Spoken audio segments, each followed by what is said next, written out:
identifican los diferentes cambios a nivel colposcópico que nos permiten llegar a una conclusión de si la lesión favorece un bajo grado, un alto grado o hay una sospecha de invasión temprana. Entonces, como bien les contó Lupe, en el año 2011, y liderados por Jacob Bronstein, se reunieron en Río para hacer el consenso de la terminología, todos los especialistas del tema y los que lideran la parte de terminología, y sacaron el consenso de Río con el fin de estandarizar la terminología utilizada en cambios colposcópicos y la terminología alrededor de los procedimientos excisionales denominados LIP o LEDS. El LEDS como tal tiene su historia con Walter Prendiville, que es el papá de la conización cervical con radiofrecuencia, pero como ustedes saben, Europa y Norteamérica, ellos siempre tienen que discrepar, así como en la discusión de esta mañana. Decimos lo mismo, pero en términos distintos. Entonces, los americanos le llaman LIP y los europeos y Walter Prendiville, que es el papá de la conización, le llama LEDS. Pero básicamente viene a ser la decisión de la zona de transformación con el asa de radiofrecuencia, con el único fin de lograr una pieza quirúrgica representativa que nos permita establecer un diagnóstico histopatológico, descartar microinvasión y ojalá, en el mejor de los casos, hacer en el mismo tiempo quirúrgico un procedimiento que resulte terapéutico. Entonces, como Lupe ya les contó, en la evaluación general lo que vamos a ver es si la colposcopia es adecuada o no, y si no es adecuada, cuál es la causa de que no estemos viendo claramente el cuello, y vamos a ver los diferentes elementos de la colposcopia normal. Este es un caso bastante interesante y es un ejemplo de una colposcopia que no es adecuada, o lo que antes llamábamos insatisfactoria. ¿Qué se les ocurre que pueda hacer eso? ¿Qué están viendo ahí? Alguien que se pare valientemente, como esta mañana el detractor de las vacunas, un tabique. Entonces, esta paciente es una paciente de 28 años, fue una de mis primeras pacientes de cronización así como complicada, remitida porque la señora había tenido ya un parto por cesárea gemelar y además con un tabique longitudinal completo, con una duplicación cervical, y en el cuello derecho tenía una lesión de bajo grado y en el cuello izquierdo tenía una lesión de alto grado confirmada histológicamente. El asunto viene a que si uno no se las imagina, no va a entender que ese es un tabique, que a este lado tiene un cuello, porque tenía efectivamente dos cuellos después confirmado con las ayudas diagnósticas, con la ecografía y lo demás, y a este lado tenía otro cuellito. Y lo que había que hacer, pues obviamente hacerle nuevamente la colposcopia, evaluar, confirmar cuál era el cuello que tenía la lesión, pintarlo, entre comillas, ponerle el lugol para poder saber cuál era el que iba a conizar, y al otro hacerle el seguimiento, y a futuro también bien complicado el tema del seguimiento de esta paciente. Bueno, hablamos un poquito entonces de los tipos de zonas de transformación, que como vemos es probable que de pronto lo único que vayamos a decir es si se ve o no la unión estomacolumnar. Pero lo que está por el momento vigente es la clasificación de Río, y la clasificación de Río divide la zona de transformación en tres tipos. La tipo 1, que tiene un importante componente exocervical, que es completamente visible, que es muy sencilla de identificar. La tipo 2, que tiene ya un componente endocervical, no tan marcado, que es visible, pero que no necesariamente es fácilmente visible.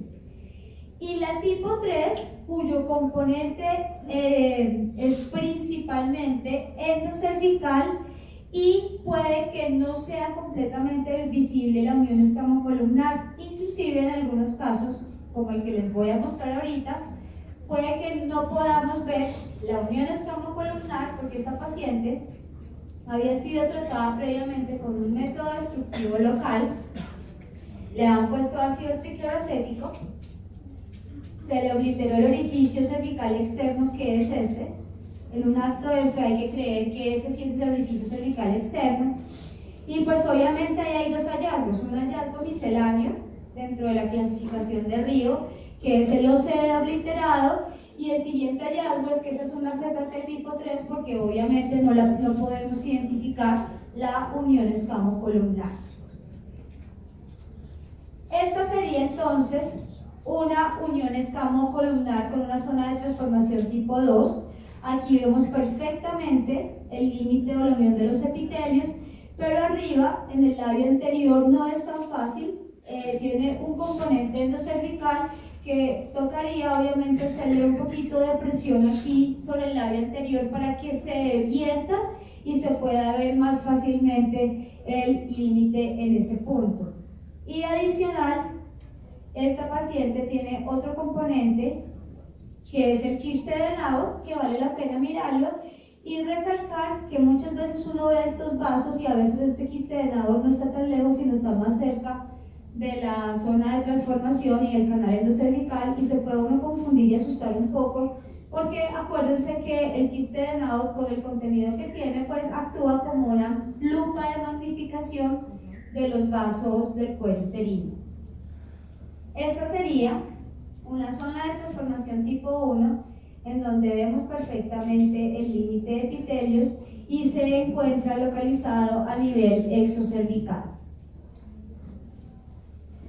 En cuanto a los hallazgos anormales, como comentó la doctora Guadalupe, lo primero que tenemos que ubicar es la lesión y dónde está situada, porque si eso es en la zona de transformación, si está cercana al canal endocervical, probablemente nos afane más, no solamente porque su comportamiento sea más riesgoso, sino porque puede que tenga su límite interno no visible y entonces vamos a requerir eventualmente de un procedimiento excisional para poder confirmar que la lesión que se mete en el canal endocervical no tiene un mayor grado de severidad de la que estamos viendo en el exocervix.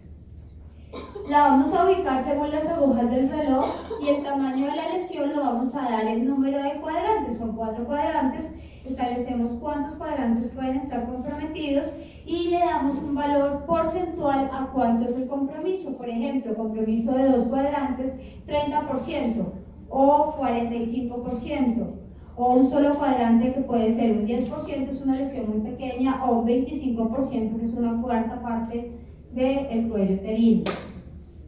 Y los cambios que llamamos grado 1, cambios menores, que es la presencia de un epitelio cetoblanco delgado o tenue, con un borde irregular, o el hallazgo de un mosaico fino o de un punteado fino, mientras que los cambios mayores van a ser el epitelio cetoblanco denso, la aparición muy rápida de la tinción blanca después de que ponemos el ácido acético, la presencia de lo que llamaba el doctor Tati cuando estuve en Argentina, los orificios glandulares cornificados, porque ahí en el fondo de esa cripta glandular perfectamente podemos tener una lesión de alto grado, el mosaico grueso, la base gruesa, los bordes bien delimitados, el signo del borde interno y el signo de la cresta. Vamos a intentar mirar algunos de ellos. Por ejemplo, aquí tenemos lo que llamamos unos cambios menores, que ya cuando damos forma al diagnóstico estamos considerando que puede ser compatible con una lesión de bajo grado. Entonces, en un acto de fe, porque aquí la luz de pronto nos juega una mala pasada, van a ver ustedes que aquí hay un epitelio acetoblanco tenue con un mosaico fino, bastante regular, en forma de losetas pequeñas, pero de tamaño similar, que además se aleja de la zona de transformación, es periférico y es de bordes irregulares, y que sugiere altamente una lesión de bajo grado cuyo diagnóstico se va a confirmar con la histología. Estas imágenes son imágenes de mi archivo personal de patología cervical, por lo cual no hay claro pues tener que mirar la parte de derechos de autor de las imágenes. Esta es otra paciente, la paciente había sido llevada previamente en otra institución a un tratamiento destructivo local por una lesión de bajo grado. y regresa con este cuello, donde la zona de transformación es una zona de transformación, realmente es una tipo 2, lo que pasa es que de pronto aquí es mucho más difícil identificar bien la unión escamocolumnar, y vemos esta lesión extensa acetoblanca tenue que ocupa por lo menos casi 3 cuadrantes, porque por lo menos es un 55% de la superficie exocervical de bordes irregulares y que se encuentra por fuera de la zona de transformación. Y al ponerle el Lugol, entonces tenemos un Schiller, que es un Schiller positivo, Lugol negativo, pero que realmente son cambios que interpretamos como menores y que la histología nos confirma la presencia de una lesión de bajo grado. Es decir, es una recurrencia. Esta es una paciente, 19 años, nulípara, que llega remitida porque tenía una condilomatosis vulvar importante, pero pues obviamente ustedes saben que el estudio de la colposcopia incluye ver muy bien cuello, vagina, vulva, ano y región perianal, por lo cual al ponerle el espéculo y al iniciar la colposcopia llama la atención esta imagen que es un condiloma acuminado cervical.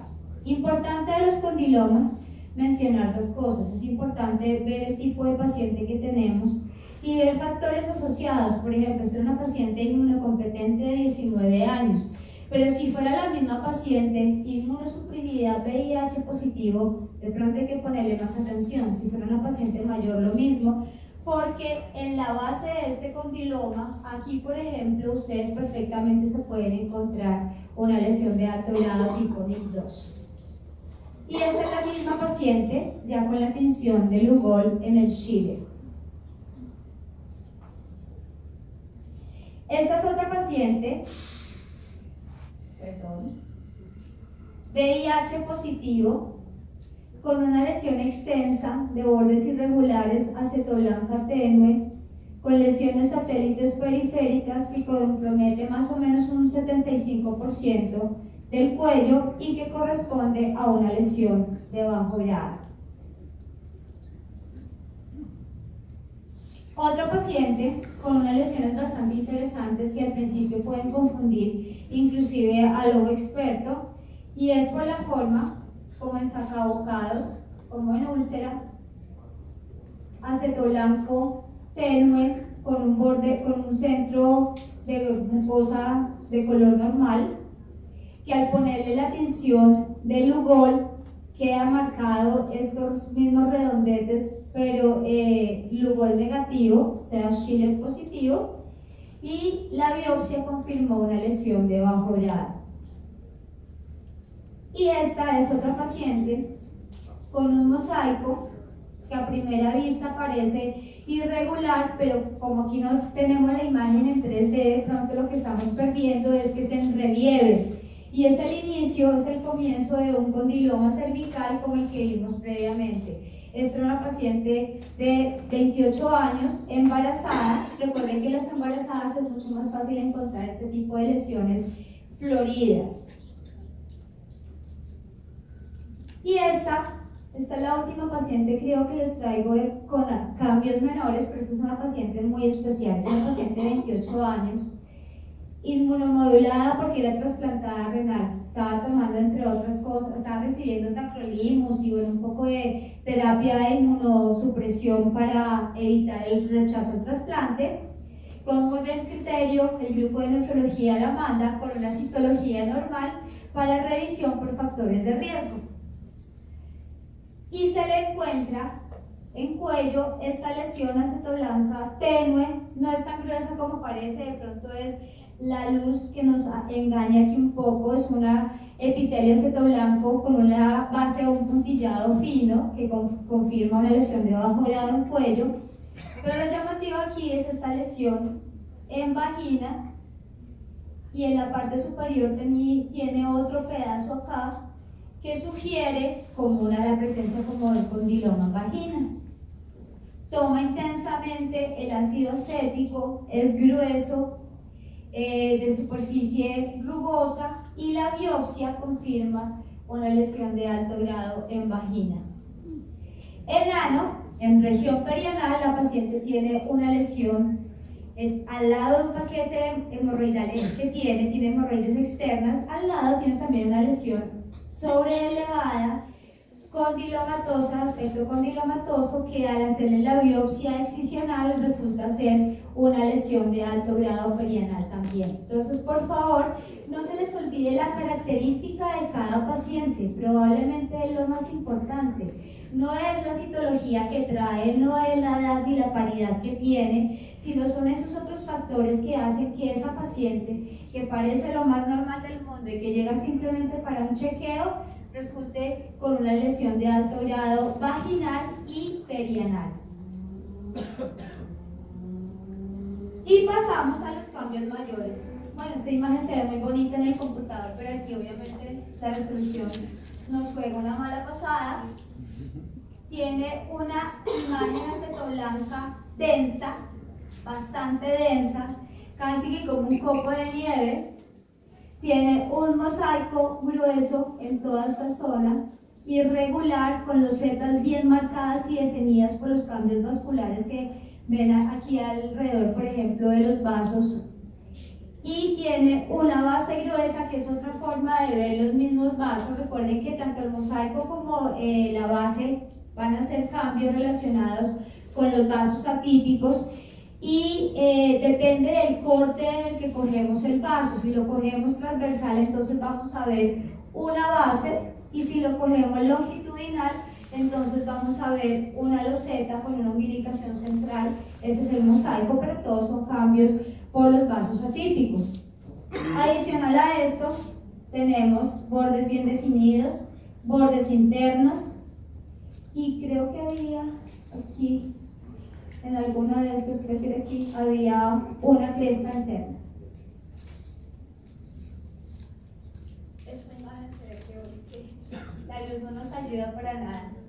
Pero bueno, básicamente son los mismos cambios. Esta es una paciente diferente, son dos pacientes diferentes. Esta se le confirmó la microinvasión. Tiene un mosaico grueso con estas imágenes, con estas losetas y estos vasos bien definidos acá en esta zona, con un punteado grueso, un acetoblanco muy denso, que definitivamente hacen sospechar que pueda tener una invasión temprana. Al igual que esta paciente, donde se ven muy bien los orificios glandulares cornificados que he mencionado previamente, en el fondo de la cripta glandular podemos encontrar una lesión de alto grado. Está obviamente todo el labio anterior, toda esta zona es una lesión de alto grado, con confirmación posterior de microinvasión. Perdón, me fui para atrás.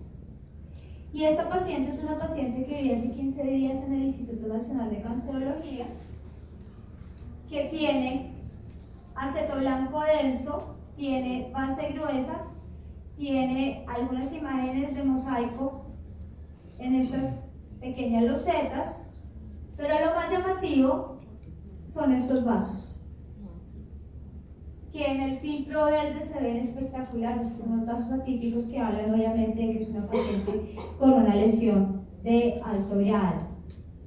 Y esto, que es un área blanca de leucoplasia, que usted pone el espéculo y ya ve la imagen blanca en el cuello y ya se imagina lo que va a encontrar en la histología de la paciente.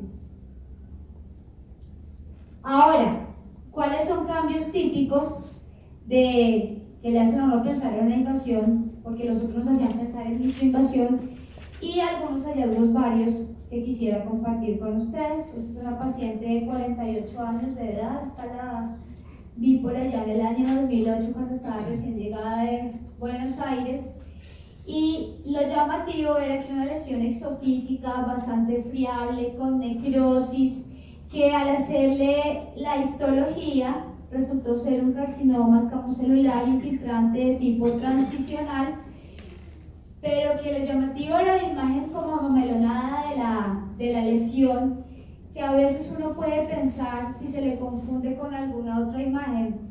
Obviamente, pues cuando estamos hablando ya al final de la charla, de que son cambios de sospecha de invasión, pues ya todos decimos, ah no, eso es un cáncer, eso es muy fácil ya porque el diagnóstico venía hecho simplemente por el mismo orden de las imágenes. Pero cuando usted llega y se enfrenta con estas imágenes, a veces alcanza a dudar un poquito de qué es lo que estoy viendo y por qué esa paciente tiene estos cambios. Y esta paciente es una paciente muy joven, 35 años, si mal no estoy, 3 hijos, el último como de 2 años, venezolana. Recuerden que Venezuela es el único país de Sudamérica que no tiene disponibilidad de la vacuna del papiloma, no la conocen. No saben qué es la vacuna del VPH, no saben qué es una prueba de detección viral, no saben qué es una prueba para 16 o 18. Esta paciente tiene ya una lesión que reemplaza parcialmente el cuello, con una esfacelación, como nos decía la doctora Lupe, del tejido debido a la necrosis tisular por el colapso vascular por la infiltración. Y obviamente la histología ya salió, es una paciente con una lesión infiltrante. Por último, compartirles algunos hallazgos misceláneos. Muy bonito, un pólipo endocervical. Recuerden que la superficie del pólipo, como está en la zona, como esto está formado por tejido metaplásico, en la superficie de un pólipo usted también se puede encontrar una lesión de bajo o alto grado. Entonces no pasar por alto y estar pendiente del resultado de la patología del pólipo y no decir, ah, eso es un pólipo, señora, tranquila, váyase y no vuelva por la patología. Y la anterior, esta, que es una imagen que también uno dice, bueno, ¿y esto qué? ¿Será un pólipo? Y resulta que al resecarlo era un adenomioma. Entonces encontramos cosas que parecen muy sencillas, parecen muy lógicas, y la patología es la que finalmente nos da la última palabra y nos permite establecer un diagnóstico claro con nuestros pacientes. Muchas gracias.